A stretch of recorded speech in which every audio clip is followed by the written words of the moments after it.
Hello there folks, and how is it going? And welcome back to another video. I hope you are all doing well, and apologies for the absence on my part. It's been a bit of a mad couple of weeks, but wow, look where we are right now.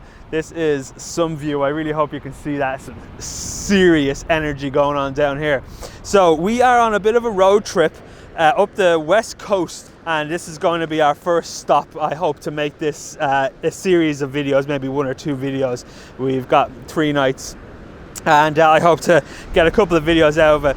I've done a nice bit of research looking at these locations, and wow, and got some nice tips. So the idea is that there's supposedly a sea arch along the cliff walk that you can see behind me here. So we're going to follow the path, hopefully find a nice sea arch to photograph that for the sunset. There's some nice structure in the clouds behind, and man, holy God, that water down there is absolutely monster looking. So we're definitely going to get some nice wave shots. Plenty to do, lots to explore, and let's fire on.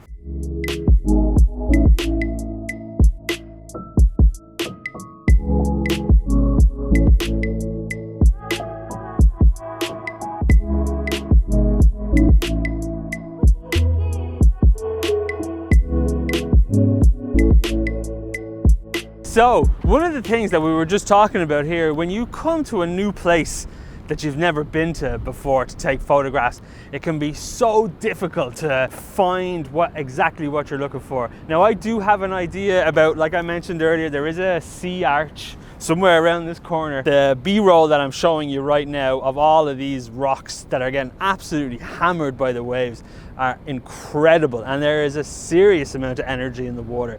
So we will absolutely be taking advantage of that.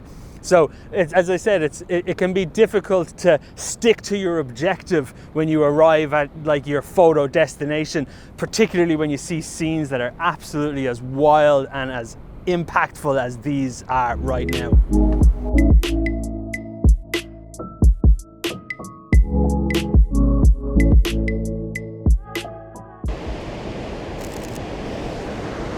Well, here we are.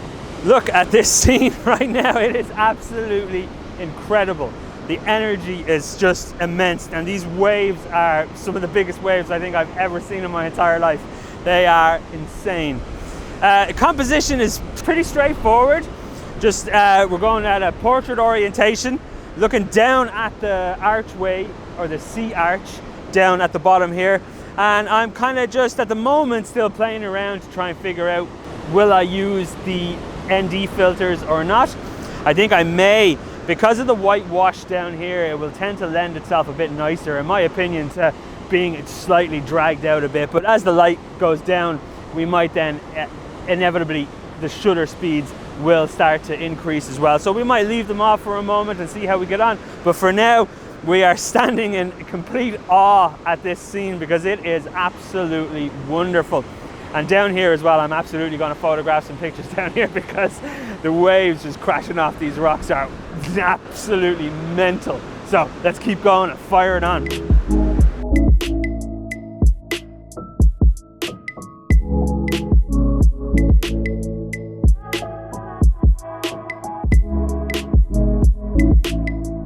While we're waiting, I'm really hoping that these clouds catch a bit of the light for this main composition that we're here for. So while we're waiting, I've busted out the 100 to 400, and I'm really honing in on some of this energy, some of this impact that's happening in the waves, and it's really, really absolutely marvelous. It's catching the light so beautifully, so nicely backlit, and the energy, as I say, is absolutely immense. There's a scene just out here, and every time the waves tumble over, it's just like this ride of the Valkyries as it comes in and plows into all of these standing sea stacks. It's absolutely wonderful. So let's fire away. So welcome back to the ASMR photography studio. This is the first image that I am really happy with out of this whole shoot. I absolutely love the arching wave and the way you can just about anticipate the water crashing down onto the rocks. Super duper happy. Here's a turn up for the books, something I very rarely do, and that is convert images to black and white. When randomly just pressing the black and white button in Lightroom, I was very surprised with how this image looked, adding depth and contrast. The black and white really lends itself to this simple, minimalist scene. So I've popped the camera onto the tripod here because I wanted to get a bit more of a stable image. I was shooting handheld, but as the light is dropping, the big heavy lens, it gets a bit harder to shoot because I'm now down at a shutter speed of 1/20. And I've actually zoomed in just right out here. There's just this one little island or sea stack thing that's getting absolutely smashed. The backlight is so gorgeous and it's catching the light so well. So let's fire off a few shots and see if we can capture a few nice ones out of that one. So if I say the word energy one more time, feel free to unsubscribe. I don't know why I kept saying it so much, but this image really captures that high energy. Waves crashing against these rocks lifted the water so high, it was truly a sight to behold, and one I am glad I captured. This image is of the same rocks that were just submerged a second ago, and I love this image. The way that the water is receding from the rock and the motion in the water around this rock really help draw the eye to the center of the frame. There is a real power to this image, and one that I think would lend itself quite well to a print. So one thing that I'm doing that I never really do, as I just mentioned previously, I had the camera on a tripod to get that extra bit of stabilization. But one thing that I'm starting to play around with as we wait for the light to fade a small bit is I'm literally just shooting pretty much into the sun with the shutter at around 1/25, and I'm trying to capture some motion in the waves as they arch and break. I don't know how they're going to turn out because this is the first time I've ever really tried it, but there's one on its way in, I can see it now. So let's shoot away and let's see what we can capture. Well, I'm very glad at the opportunity to experiment a little bit by shooting such heavily backlit images. I'm not overly fussed with how these ones turned out. The last one is not so bad, but they don't seem to encapsulate the mood and the motion in the water that I was ultimately hoping they would do. Still, nonetheless, a worthwhile endeavor. We've moved back to our wide angle lens because the light is absolutely gorgeous. We have probably only really maybe about 5 or 10 minutes before the sun goes behind the horizon.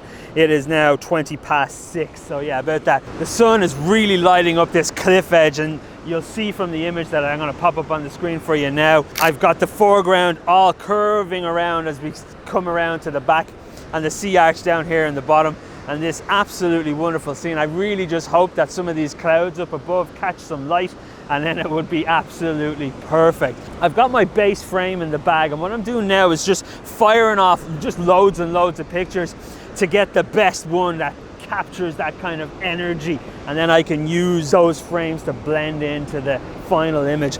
I'm kind of looking for a frame of a high bash off the edge of this side wall here, and then off in the distance then as well, that is getting still hammered. So I'm trying to then layer in some of this real kinetic energy that's in this final frame, which you're ultimately looking at again. Now I'm going to pop it up for you again, and but the light is just absolutely perfect. So let's shoot away and fire on.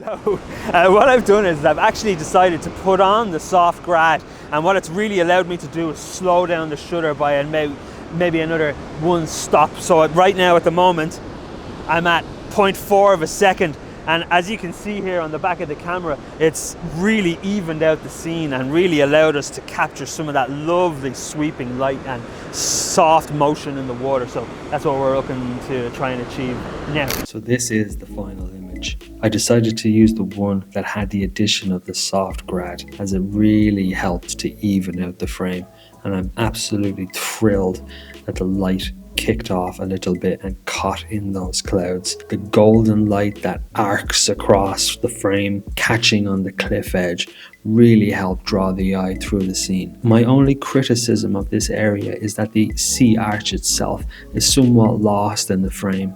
If you could get down lower, I think it would become a much stronger image. As you've seen over the course of this video, the water and the cliff edge are pretty hardcore, so I don't know if there is a safe way you could possibly do that. Perhaps next time I could consider flying the drone down, which is not a bad idea, so maybe next time.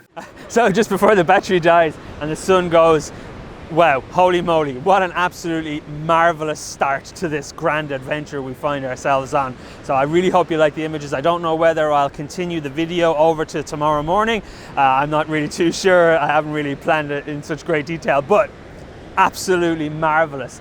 The sky is just absolutely gorgeous. As you can see here, and the whole area has just been a real treat to visit. So let's fire on a few extra shots and see if we can do something else.